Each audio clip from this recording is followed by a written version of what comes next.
आदाब, जय हिंद, जय भारत। मैं मोहम्मद तौफीक BTS news and TV channel में आपका इस्तकबाल करता हूं। आइए देखते हैं आज की ताज़ा खबर। आप प्रूफ देंगे। देखिए, अगर से FIR इश्यू हो गए तो FIR में से नाम आप निकालिए। तो ये तवक्को रखते हुए तेलंगाना पुलिस बेहतरीन काम कर रही, रेवंत रेड्डी की सदारत में, कोई दो डाउट नहीं है। पर आपको मालूम है, ये बात से आप वाकिफ है, जब भी कम्युनल वायलेंस होता किसी को कुछ समझ में नहीं आता और एक बीस्ट, एक ऐसी हैवानियत आ जाती और वो हैवानियत का शिकार हुआ हमारा मुसलमान, हमारे मस्जिद। पर आप हमारे पे भरोसा रखिए, 144 सेक्शन लगा हुआ है। जैसा सिचुएशन नॉर्मल होगा, जितना भी माली नुकसान हमारे मुसलमान भाइयों का हुआ, कांग्रेस गवर्नमेंट उसका कॉम्पनसेशन देंगी।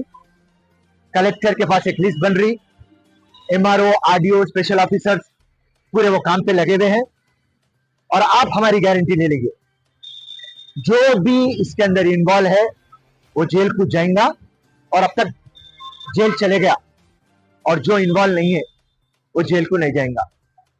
और जो भी कसूरवार है उस पे केस, और जो भी इनोसेंट है उसमें से केस हटाया जाएगा। ये भरोसा हमको DGP साहब दिए हैं और हमको रेवंत रेड्डी साहब दिए हैं। तो पूरे मेरे भाई और बहनों को, जिस तरीके से हमारा राशिद खान बोल रहा था, गंगा जमुना की तहजीब जो हमारी पहचान है, गणेश चतुर्थी है, मिलादुल नबी है, अमर और सुकून रहना है। और हम और आपको, मुसलमान हो या आदिवासी हो, आपको हमारे को मिलकर रहना है। चंद लोग आदिवासियों को भड़काए, ये बात से पूरा तेलंगाना वाकिफ हो गया और तेलंगाना पुलिस भी वाकिफ हो गई। और जो भी ये लोग हैं जो भड़का के ये हंगामा करे, उनको तो छोड़ना नहीं है और बड़ा से बड़ा केस उनके ऊपर डालने वाले हैं, अंडर ट्रायल करने वाले हैं और उनके राउडी शीट खोलने वाले हैं। और जितने भी कानूनी दावपेश है तमाम लगाएंगे और हकदार को हक देंगे और कसूरवार को जेल भेजेंगे। जय हिंद, जय कांग्रेस। सवाल, बहुत सारे मुस्लिम लीडर कांग्रेस से नाराज है, कांग्रेस के लीडर से नाराज है और बेहयाई की बातें कर रहे हैं कांग्रेस मुस्लिम लीडर के बारे में, उनके बारे में क्या कहना है? निकाय के लिए सब जैनुल के सब्जेक्ट पे कोई मुस्लिम लीडर आवाज नहीं करे, ये नहीं करे कांग्रेस पार्टी के लोग। देखिए, हम अपोजिशन में नहीं है, जहां पे आवाज कर रहा हम आवाज करें। पहले दिन से मैं मुख्यमंत्री से बात करा, पहले दिन से कलेक्टर आसिफाबाद से, DGP साहब से, IG साहब से, SP साहब से, हर किसी से हम बात कर रहे हैं। सो अपोजिशन में होते तो कुछ हमारा रवैया अलग होता। आज रूलिंग पार्टी में है हम, पर इसका ये मतलब नहीं है कि हम हक नहीं दिलाएंगे।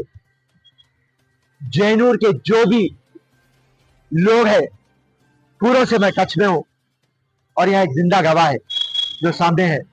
आज मौका आया, मैं DGP ऑफिस ला लिया। हर वक्त हम मुख्यमंत्री, गवर्नमेंट, पुलिस से हर रोज बात करते थे। तो ये बात गलत है कि इसके ऊपर हम बात नहीं कर रहे थे, तवज्जो नहीं दे रहे थे। ये बात टोटली रॉन्ग है। 24/7 हम लगे हुए थे, आज भी लगे हुए हैं और जब तक आप लोगों को हक नहीं दिलाएंगे हम आराम से बैठने वाले नहीं। जय हिंद, जय कांग्रेस। बिस्मिल्लाहिर्रहमानिर्रहीम, अस्सलाम वालेकुम, नमस्ते, सत श्री अकाल। आज फरोज खान साहब की ज़ेरे सदारत में हमने एक दरखास्तनामा पेश किया DGP साहब के का, और ये दरखास्तनामे में जैनुल मंडल में जो दंगे फिसाद हुए उसकी तफसीली बयान की। और अहम ये चीज है कि दंगे हुए और दंगों में जो लोग मुलविस है उनके ऊपर FIR दर्ज करना चाहिए। उनके ऊपर FIR दर्ज हुए, बस साथ ही साथ जो बेकसूर लोग हैं, जिनके दुकानों को जला दिया गया, मसाजिदों की बेहरमती हुई, उनके गाड़ियों को जला दिया गया, तब वो ताराज कर दिया, वो मासूम लोगों के ऊपर भी FIR दर्ज हुआ। तो हम DGP साहब से गुजारिश करें कि अच्छी तरीके से जांच पड़ताल कीजिए और जो बेकसूर है उन लोगों के ऊपर जो FIR रजिस्टर्ड हुआ उसको नल एंड वॉइड कीजिए, क्योंकि इंसाफ कायम करना जरूरी है। तो ये TRS की हुकूमत नहीं है, ये बीजेपी की हुकूमत नहीं है, ये कांग्रेस की हुकूमत है, ये रेवंत अन्ना की हुकूमत है। और हमारे क़यादत में किसी बेकसूर के ऊपर FIR नहीं रजिस्टर्ड हो सकता।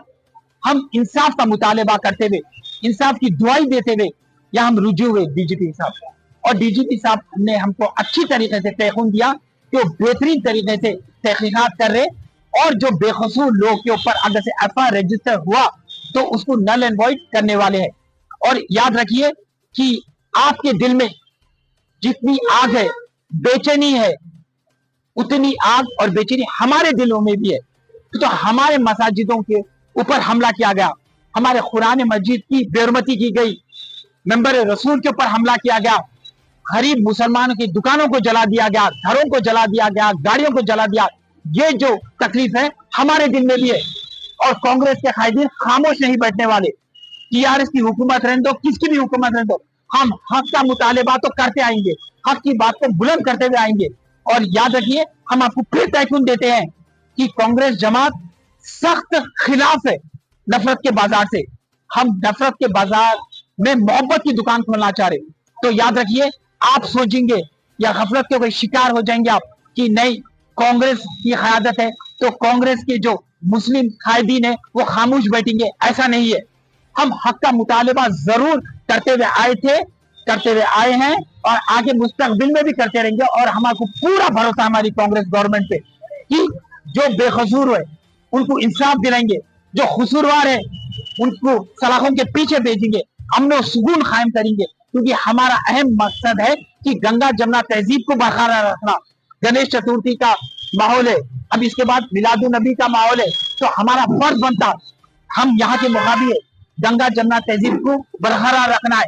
तो आप लोगों से भी गुजारिश है कि ये मौजू को संजीदगी तरीके से लीजिए और अफवाहों के ऊपर भरोसा ना कीजिए, बयानबाजी मत कीजिए, और पूरा भरोसा कीजिए रेवंत रेड्डी की हुकूमत पर और हमारे तेलंगाना की पुलिस पे। हम अमन और सुकून कायम करेंगे। इंशाल्लाह आप देखेंगे कि आगे मुस्तकबिल में जैनूर मंडल में अमन और सुकून से आदिवासी मुसलमान भाई मिलकर गुजारा करेंगे। और यही हम तवक्कुआत कर लेते हुए आपसे गुजारिश करते हैं कि पूरा भरोसा कीजिए कांग्रेस के ऊपर और हमारे तेलंगाना पुलिस पे। और मैं फरोज खान का फिर शुक्रिया अदा करता हूँ क्योंकि दर्द है, फिक्र है, जो जैनूर वालों से बराबर राब्ते में थे, जब से दंगे फिसाद छिड़ गए थे, जब से लेके अब तक बराबर राब्ते में। आज हम आए इनकी जेर सदारत में एक दरखास्तनामा पेश किया, और हमें अच्छी तरह से पता है, 100% पता है कि हमें इंसाफ मिलेगा। जय हिंद, खुदा। मैं अजीम खान अर्जुल आला जैनूर एमपीटीसी एक्स एमपीटीसी आज फिरोज खान साहब के साथ मिलके डीजीपी महेश भागवत साहब के पास जो आने का मकसद है हमारा, जैनूर के अंदर जो 4 तारीख के दिन जो इंसिडेंट हुआ, जो गंगा जैनूर के अंदर 4 तारीख को हुआ, उसके ताल्लुक से डीजीपी महेश भागवत साहब से हमारी मुलाकात हुई। जैनूर के जो हालात है उसके बारे में डीजीपी साहब को हमने पूरा तफसील से बताया है और उनसे हमने इंसाफ की मांग की है। जैनूर के जो हालात है, प्री प्लान किया गया एक इशू है जैनूर का, जो कि आदिवासी लेडी है, हम भी उसकी मजम्मत करते हैं।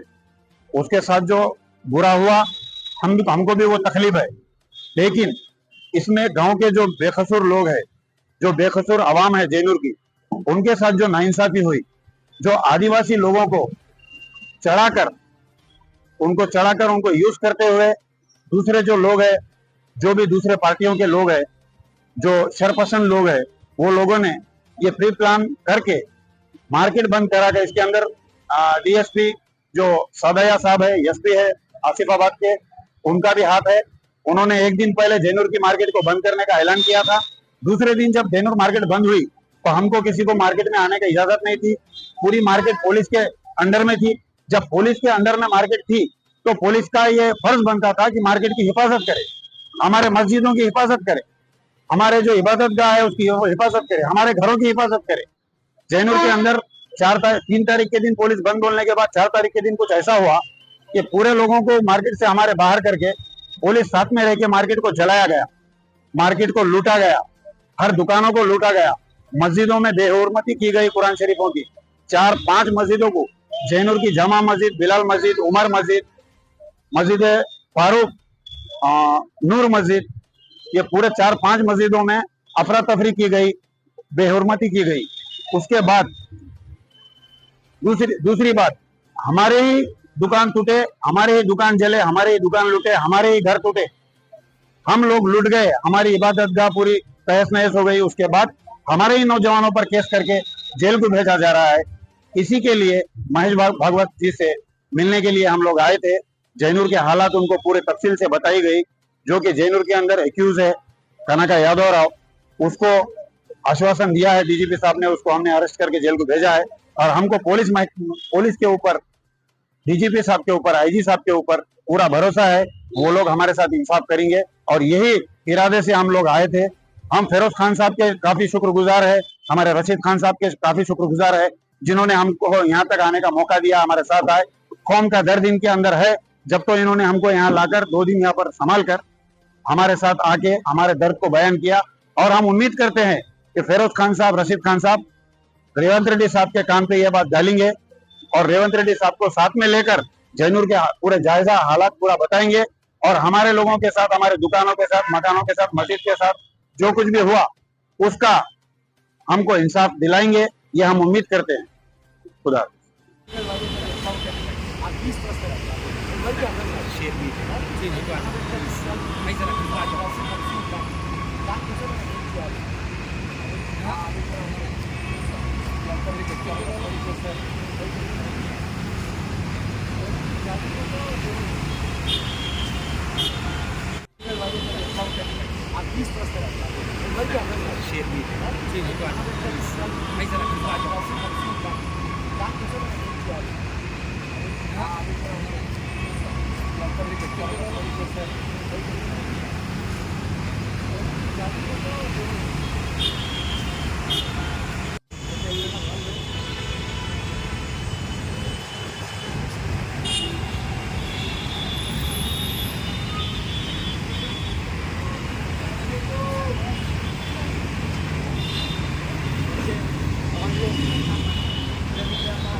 आप